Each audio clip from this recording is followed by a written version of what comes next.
Clay Christensen, 1952 to 2020, was a Harvard academic and business guru most famous for introducing the concept of disruptive innovation. But another big idea he left us was the theory of jobs to be done. Now, Ger Driesen of aNewSpring is applying this theory to learning. When Ger explained how it works, I was a bit confused. Surely this is just common sense. Aren't learning designers doing this already? Turns out they aren't.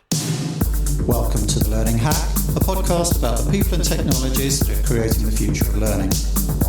I'm John Helmer. Now guess what? Learning is cool. Learning is cool. Learning is cool. I'm learning. Learning is fun. And knowledge is power. Knowledge. Education. Learning.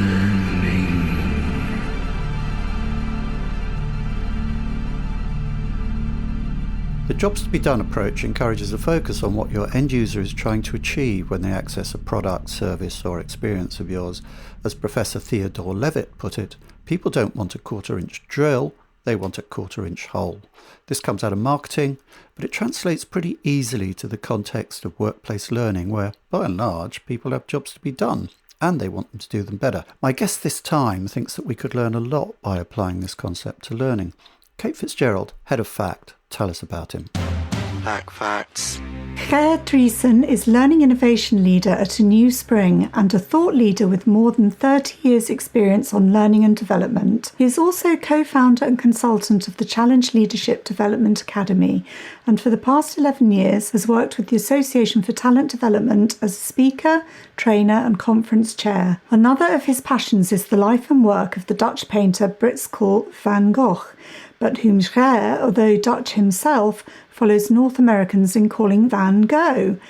If you're going to be pedantic about it, neither pronunciation is correct, but the authentically Dutch item does, let's face it, sound a bit like you're about to cough up something nasty in your hanky, so we'll let it go.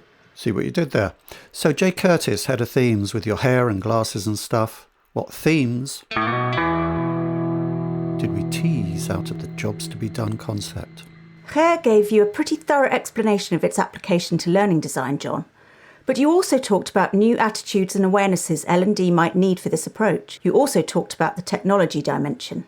And the AI dimension. You had to mention it, didn't you? Sorry, Jay, I forgot how triggering you find that particular two-letter acronym. Ever since you replaced me with an AI avatar. Okay, get over it. Ger always has interesting things to say, so I went with his suggestion of jobs to be done as a subject with this podcast, even though I had doubts at first. It just seemed like common sense what he was saying. A bit too blindingly obvious. But sometimes we really do need academics and business gurus from fancy business schools to inject a bit of common sense into what we're doing. Don't we?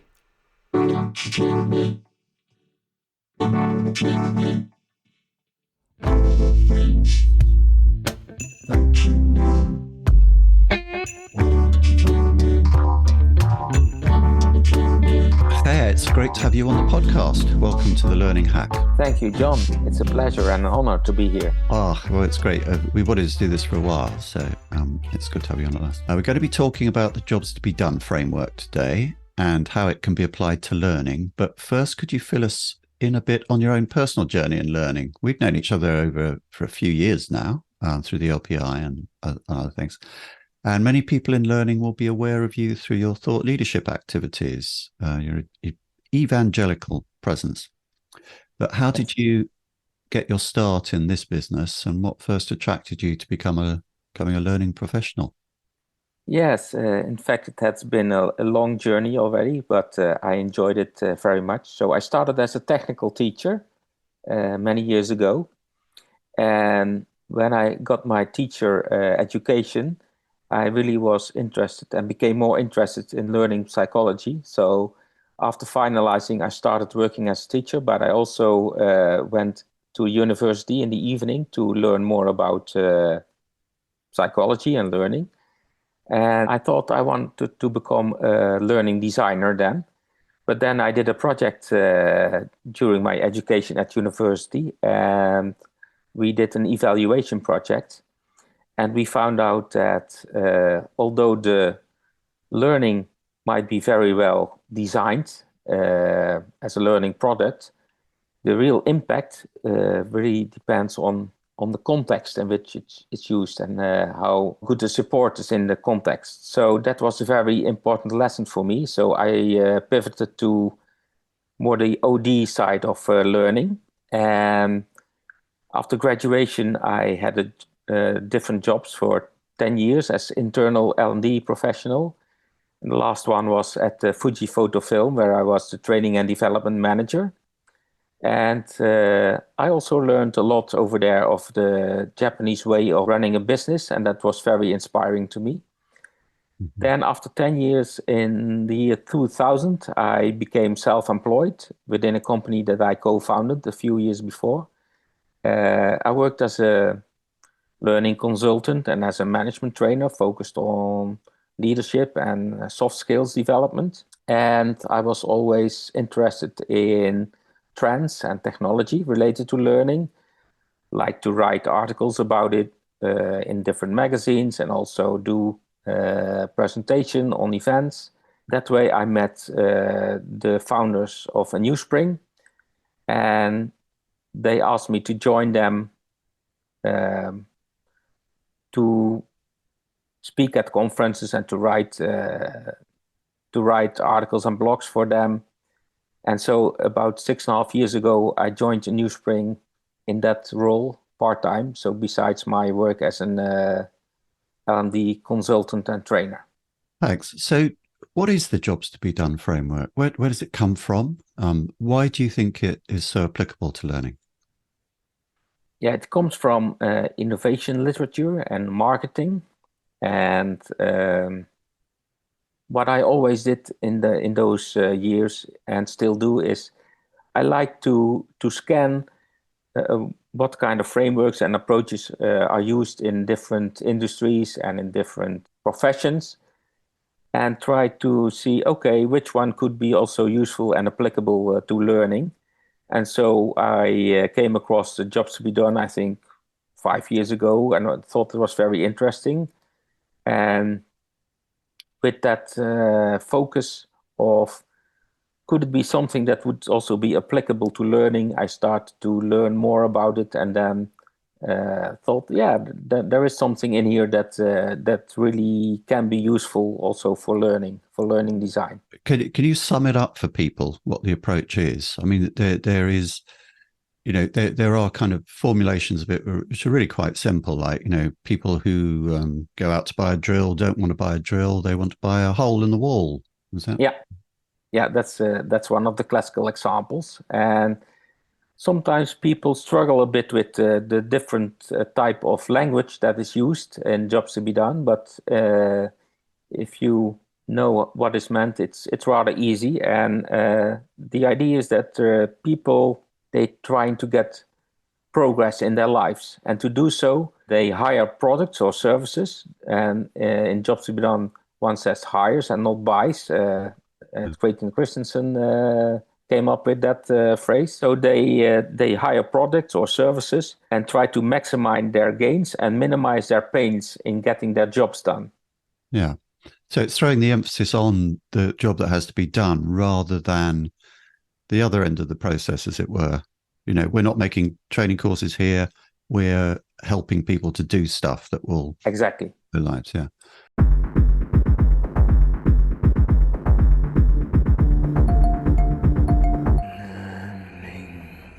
At the top level, some of that seems quite blindingly obvious. Maybe it's, to me, that's the case because I've been sort of absorbing this stuff in my work as a marketing and communications professional. Yeah. You do, you have personas, you want to focus very heavily on the users and what they're trying to achieve, user benefits of products, yada, yada. So one might easily assume that learning designers are doing a lot of this stuff already. And, you have kind of design thinking workshop. Mm-hmm. People can empathize with their kind of target learner, but clearly not if you feel it needs emphasizing. Can you comment on the situation in learning design specifically, I suppose, at present, and how big a change adopting the Jobs to be Done approach might represent for the industry? Yes, I think it's an extra layer, or it makes it more specific. Like you say, focusing on the learner or the user with empathy, and maybe the use of personas. That's quite well known these days.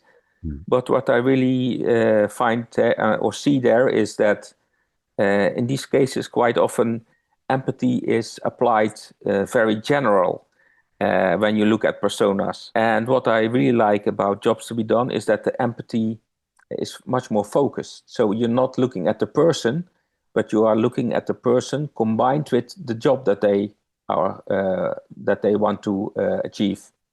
And so that's the first one, that empathy is more focused on the relation of the person and the job to be done, or the task. And then the second one is that in Jobs to be Done, there is the functional job to be done. Let's say that's the rational part.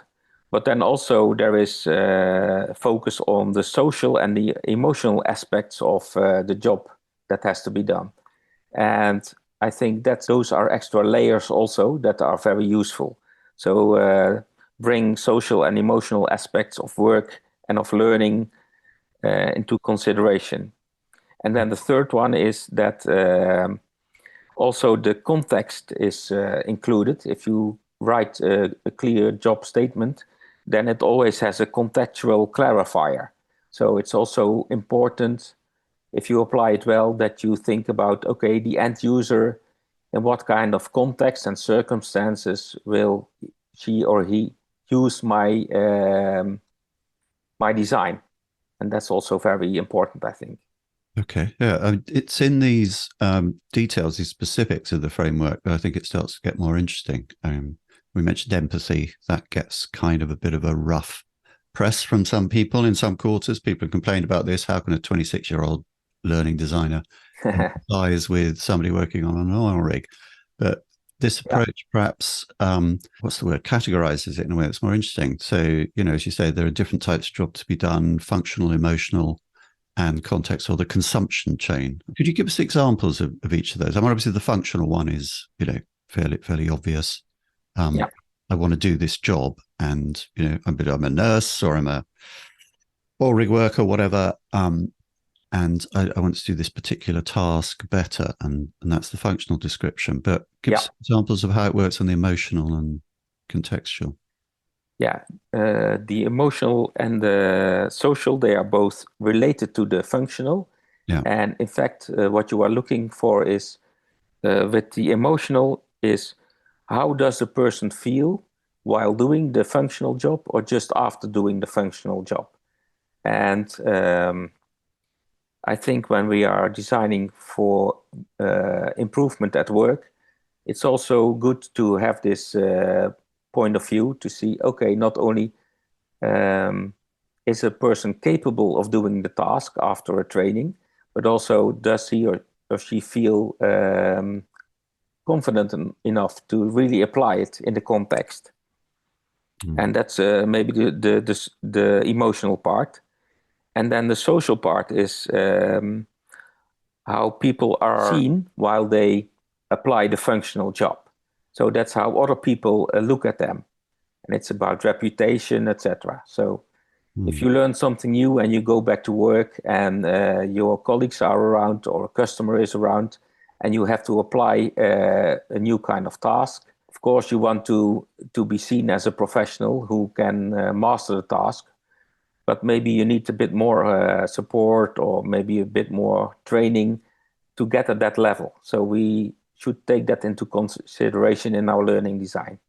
Yeah, and I liked the example. I mean, the emotional part can sound a bit fluffy, maybe a bit woo, but if you put it in the context of I liked an example you gave of a nurse who's taking blood tests, phlebotomist, and many of us will have had that done, had our bloods done, and the nurse does it. There is the functional job to be done, which is to get the blood out of the arm and into, the test tube and off to the lab. But I think some of us might have had that rather disconcerting experience of having blood taken by a nurse who's completely focused on the functional bit of the job, and ends up hurting you by jabbing you with a needle in a bad way or when you're least expecting it. So there are kind of emotional contexts to a task like that, which mean that you perform the function, but people don't have pain around it. Exactly. Yeah. Yeah. I mean, that can seem obvious, but it's very easy for medical professionals who are scientists of sort to sort of not necessarily think about how it feels to have blood taken out of it. And there are comedy sketches I could think of about that and so on.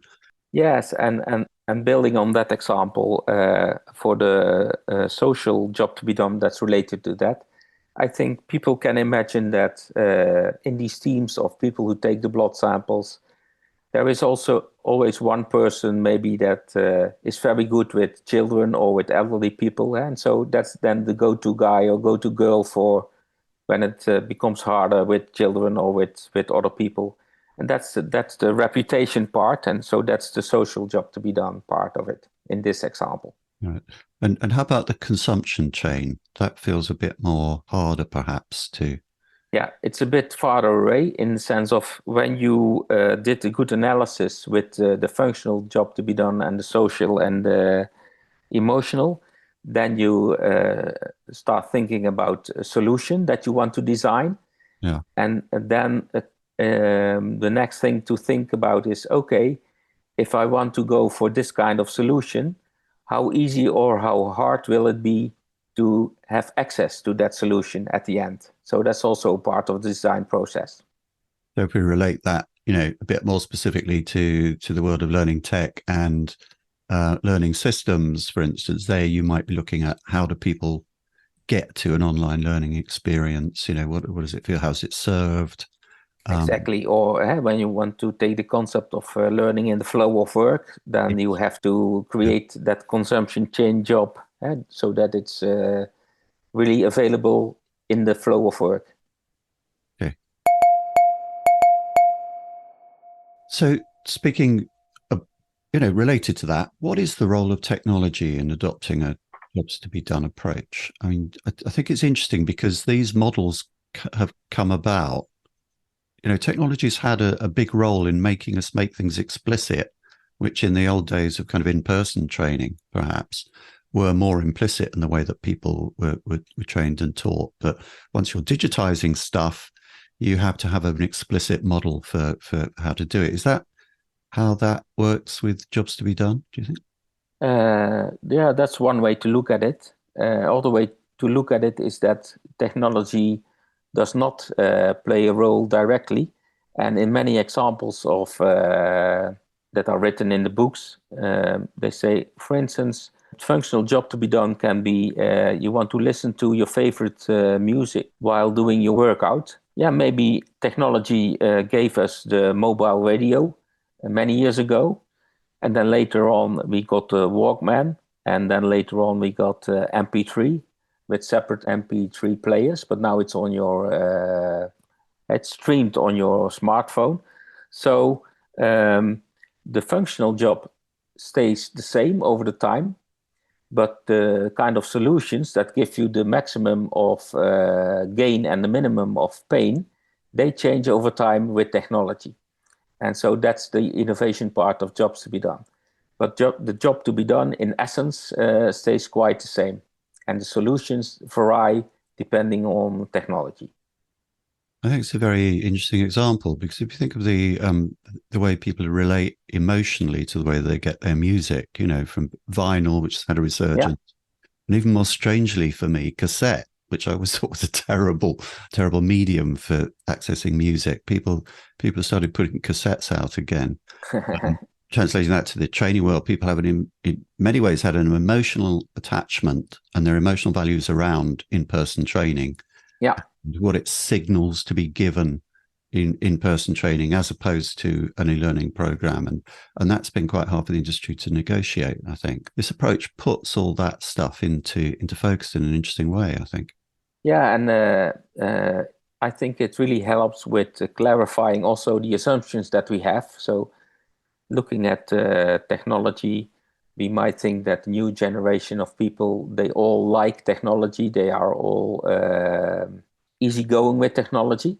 And I think that's an assumption that's not always the case. That's not always right. So also looking at the solutions that you create, it's really helpful with the jobs to be done to clarify your assumptions and then afterwards test them and see if you were right or wrong, and take these insights into account when you create your solution. It's a big overlap with UX design here, I think. Yeah. When you look in that context. The Learning Hack podcast is supported by Learning News, the learning sector's newswire. Rob and his team are good friends of the podcast, and we really value the help and advice we've had from them, and they do a great job. For the very latest news from around the learning sector, for interviews with learning leaders, the latest from learning sector vendors and features on workplace learning, go to learningnews.com. It obviously relates to learning design. How does this approach play in the wider context of learning within an organisation or institution? You mentioned organisational development, and an interview recently with somebody who in their organisation wanted to bring together OD with L&D, and perhaps there's a trend there. But is there a conflict between the needs of organisational development and this approach, for instance? I mean, so many conversations within an organisation about learning will be like, well, we've got to skill up in this area, or we've got to bring these people up to this, and we want them to know this, and we want them to feel that. But this approach, which is more kind of focused on the individual, and is there a conflict there? I don't think so. I think the framework essentially comes from marketing and innovation, and those are also disciplines that are about changing behavior of people. In marketing especially, want to change behavior of people buying products or services. And I think also in OD and in learning, the bottom line is that we want to change behavior of people so that it's more aligned with what the organization needs and wants. And I think also in OD, it's very useful to think about not only the rational analysis of things, but also what are the social and the emotional aspects related to change, so to say. And so it will also be very helpful to do the analysis on these parts and take the outcomes into consideration while designing OD interventions. So what impact does this approach have on trainers and L&D professionals? Is a skills change necessary, or is it just a change of attitudes and awareness? I think it starts with attitudes and awareness. But of course, if you really want to apply it, you need to build some skills around it. But it starts with the awareness, I guess. And there are three things for me that stand out related to this question. And the first thing is that what we already discussed, I think learning designers really want to focus on empathy. But until now, they focused a bit too much in general, I think, with their empathy. And so with jobs to be done, you can also focus on the person related to the job that they have to do. So I think that's important, and not having some empathy in general for people. Then the second one is that we are not focusing only on the rational part, but also on the emotional and the social part. And the third, we already discussed that one also, is that we really take the context into consideration when doing our analysis and using that for the design. That all feels kind of in the neighborhood of attitudes and awareness, perhaps even behavior change, but rather than an actual skills change. Yeah.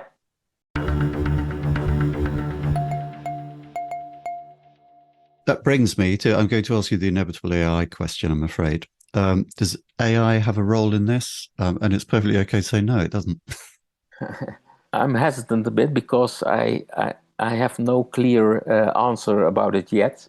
And I think in general, we have no clear answers about in which parts AI will play a role. And I think in all parts of our life. So I think also it will be yes here, maybe one day, maybe not now. But yeah, I can think of in AI, there is also something like sentiment analysis. So that relates to the emotional and social job to be done. So yes, I can think about AI playing a role in this, that it can assist to uncover jobs to be done and the different types of jobs to be done, so that it can help in getting those aspects clear and using them for design.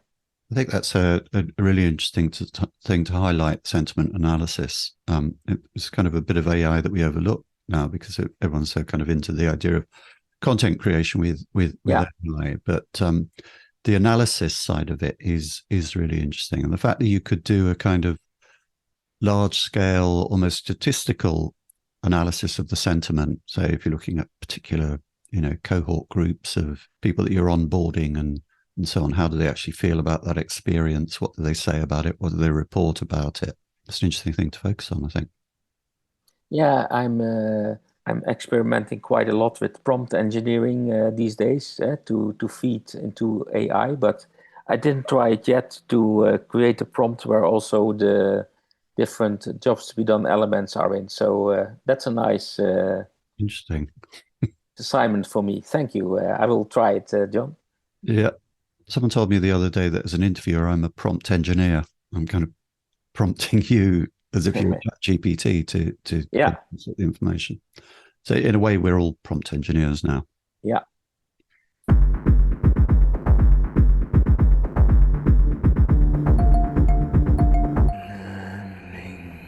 Lastly, it's usual to ask where people can best follow you. We'll put your contact links in show notes. And if you have any useful links on the subject of jobs to be done, that'd be great as well.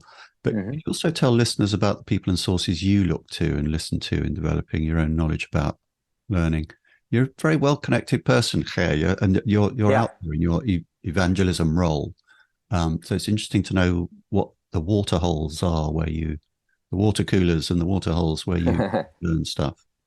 Yeah, so it's part of my job, and it always has been a part of my professional interest to connect to people and ideas. So I use Twitter and LinkedIn a lot to get my input.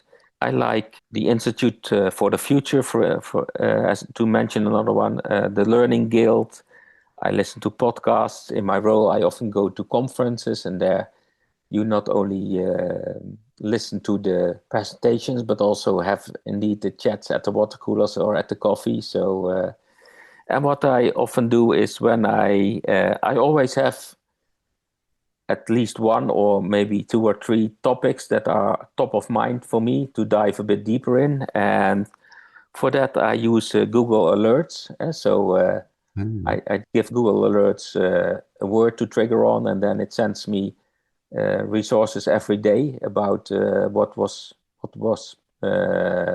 placed on the internet around that topic. And also LinkedIn groups. Sometimes when I think, okay, this is an interesting topic and I want to learn more about it, I create a new LinkedIn group about it and invite people to join. And in the first weeks, I post a lot myself on the topic, try to find interesting stuff and post it myself. And then when those LinkedIn groups are growing, other people start sharing also. And so then it becomes also input for me again. It's interesting. Some good methodology there. I'm fascinated to know what the two or three topics you're monitoring at the moment. Jobs to be done. Yes, of course. Prompt engineering. Yeah. And the other one, you can see it behind me, is a picture of Van Gogh. So I live in the village where Van Gogh made his first masterpiece and where we lived for a few years and where his parents lived. So I'm also a fan of Van Gogh, and I also did some research about how Van Gogh created his own learning path and also did some presentations around that. And that's a topic that's still also top of mind of me to dive deeper into that topic. That's really interesting. Thank you. And it's interesting that Van Gogh or Van Gogh, we call you Ger, but I know you say Van Gogh and not like the Americans and not Van Gogh. Yeah, Yeah, it's interesting to see that sit along the outside. that's my empathy with the audience, John. Yeah. Yes, empathy with our North American listeners, I suppose. Yeah. Yeah.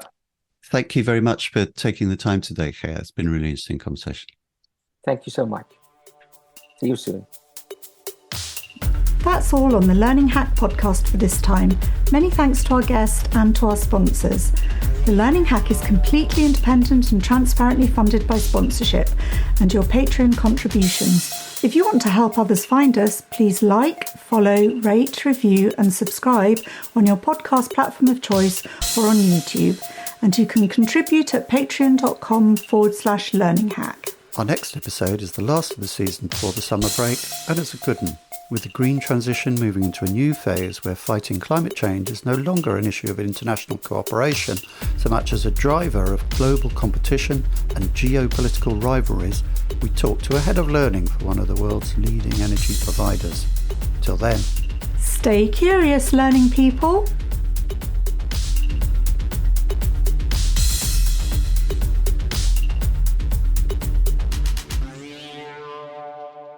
Now I finally get it.